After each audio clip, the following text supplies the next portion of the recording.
The Art of War by Sun Tzu, translated by Lionel Giles. Part 9. The Army on the March. Sun Tzu said, "We come now to the question of encamping the army and observing signs of the enemy. Pass quickly over mountains and keep in the neighborhood of valleys. Camp in high places facing the sun. Do not climb heights in order to fight." So much for mountain warfare.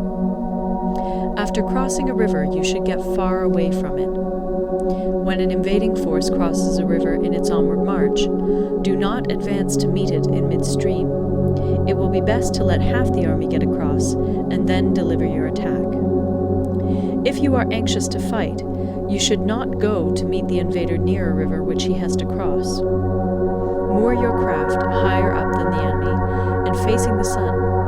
Do not move upstream to meet the enemy. So much for river warfare. In crossing salt marshes, your sole concern should be to get over them quickly, without any delay. If forced to fight in a salt marsh, you should have water and grass near you and get your back to a clump of trees. So much for operations in salt marshes.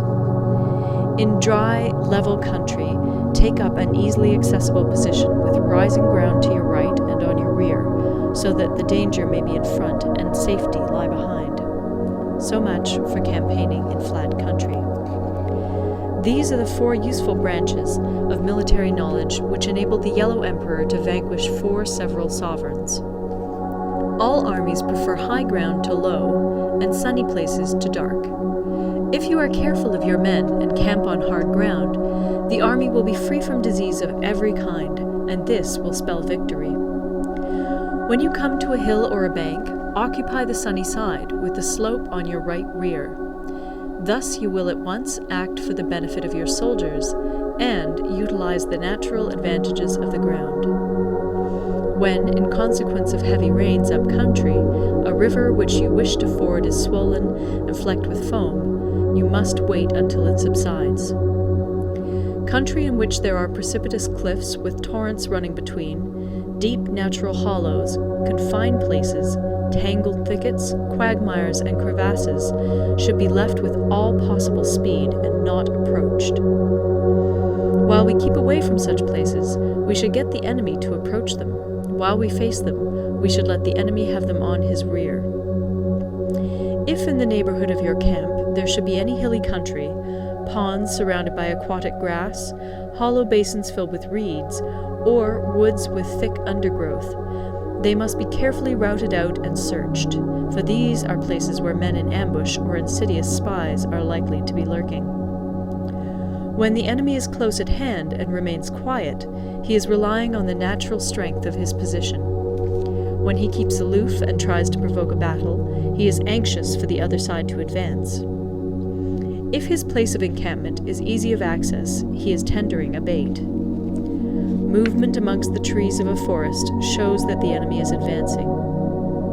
The appearance of a number of screens in the midst of thick grass means that the enemy wants to make us suspicious.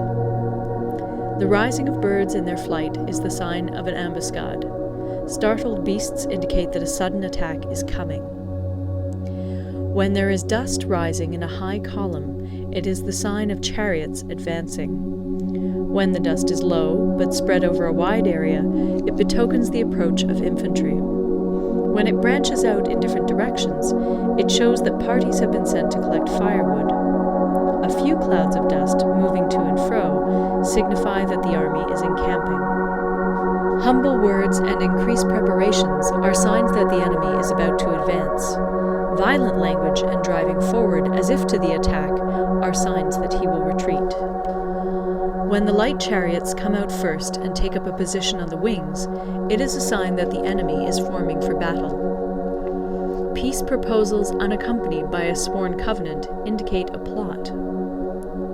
When there is much running about and the soldiers fall into rank, it means that the critical moment has come. When some are seen advancing and some retreating, it is a lure. When the soldiers stand leaning on their spears, they are faint from want of food. If those who are sent to draw water begin by drinking themselves, the army is suffering from thirst. If the enemy sees an advantage to be gained and makes no effort to secure it, the soldiers are exhausted. If birds gather on any spot, it is unoccupied. Clamor by night betokens nervousness. If there is a disturbance in the camp, the general's authority is weak. If the banners and flags are shifted about, sedition is afoot. If the officers are angry, it means that the men are weary. When an army feeds its horses with grain and kills its cattle for food, and when the men do not hang their cooking pots over the campfires, showing that they will not return to their tents, you may know that they are determined to fight to the death. The sight of men whispering together in small knots, or speaking in subdued tones, points to disaffection amongst the rank and file. Too frequent rewards signify that the enemy is at the end of his resources. Too many punishments betray a condition of dire distress. To begin by bluster, but afterwards to take fright at the enemy's numbers, shows a supreme lack of intelligence. When envoys are sent with compliments in their mouths, it is a sign that the enemy wishes for a truce. If the enemy's troops march up angrily and remain facing ours for a long time without either joining battle or taking themselves off again, the situation is one that demands great vigilance and circumspection. If our troops are no more in number than the enemy, that is amply sufficient. It only means that no direct attack can be made. What we can do is simply to concentrate all our available strength, keep a close watch on the enemy, and obtain reinforcements. He who exercises no forethought, but makes light of his opponents, is sure to be captured by them. If soldiers are punished before they have grown attached to you, they will not prove submissive. And, unless submissive, they will be practically useless. If, when the soldiers have become attached to you, punishments are not enforced, they will still be useless. Therefore, soldiers must be treated in the first instance with humanity, but kept under control by means of iron discipline. This is a certain road to victory.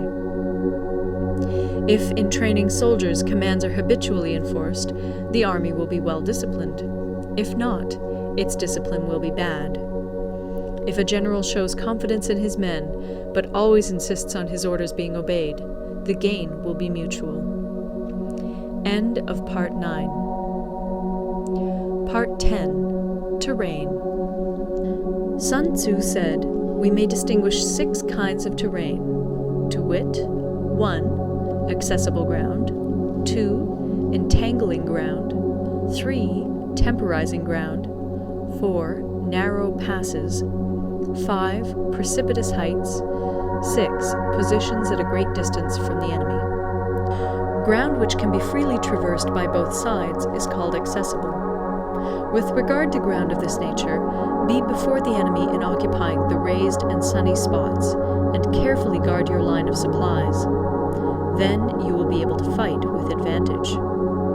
Ground which can be abandoned but is hard to reoccupy is called entangling. From a position of this sort, if the enemy is unprepared, you may sally forth and defeat him. But if the enemy is prepared for your coming, and you fail to defeat him, then, return being impossible, disaster will ensue. When the position is such that neither side will gain by making the first move, it is called temporizing ground. In a position of this sort, even though the enemy should offer us an attractive bait, it will be advisable not to stir forth, but rather to retreat, thus enticing the enemy in his turn. Then, when part of his army has come out, we may deliver our attack with advantage. With regard to narrow passes, if you can occupy them first, let them be strongly garrisoned and await the advent of the enemy. Should the army forestall you in occupying a pass, do not go after him if the pass is fully garrisoned, but only if it is weakly garrisoned. With regard to precipitous heights, if you are beforehand with your adversary, you should occupy the raised and sunny spots, and there wait for him to come up.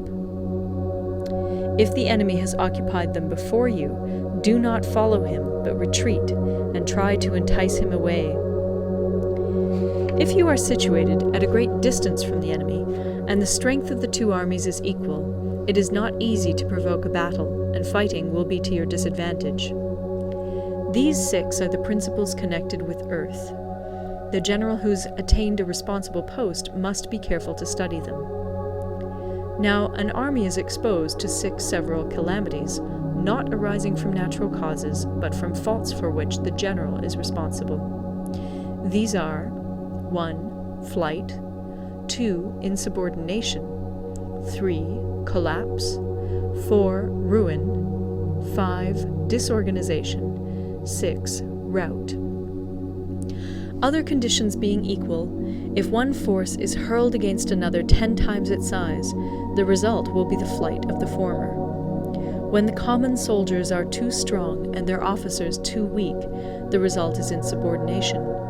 When the officers are too strong and the common soldiers too weak, the result is collapse. When the higher officers are angry and insubordinate, and on meeting the enemy give battle on their own account from a feeling of resentment, before the commander-in-chief can tell whether or not he is in a position to fight, the result is ruin.